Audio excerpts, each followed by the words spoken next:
लहानपणी आपल्याला आई म्हणते आमच्या बाळाला काही कळत नाही. ठीक आहे, आईचा अधिकार आहे.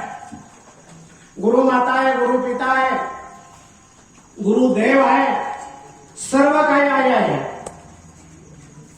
बाळा थोडा मोठा झाला, पती म्हणते आमच्या यांना काही कळत नाही. ठीक आहे, वृद्धावस्थेला गेला त्यावेळेला मुलं बाळ म्हणतात आमच्या बाबांना काही कळत नाही. इतर गावाचा विकास झालेला आहे. ग्रामस्थांच्या सहकार्याने, अनेकांच्या दातृत्वाने गावाचा विकास चाललाय.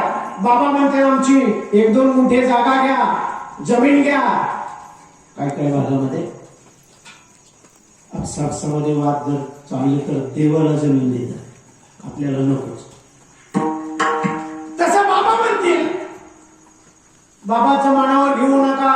बाबाला काही विसरले काय नाही, बाबाला काही कळत नाही. पा लहानपणी कळालं नाही, तरुणपणी कळालं नाही, वृद्धावस्थेमध्ये कळालं नाही.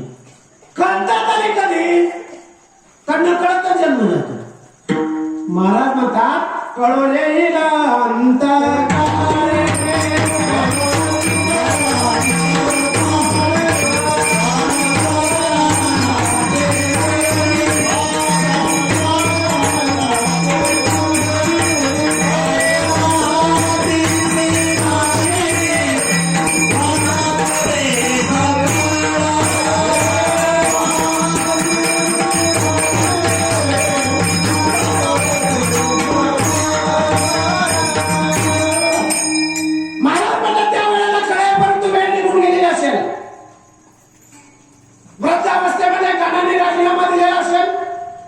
डोळ्याने राजीनामा दिलेला असेल, दाताने सुद्धा.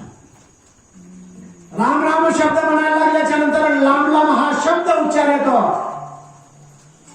कानाने ऐकायला येत नाही. आपण हरे राम म्हटल्याच्या नंतर मुखामध्ये शब्द येतो हरे राम हरे राम. देव म्हणतो आता आयुष्यभर लांब लांबच राहिला.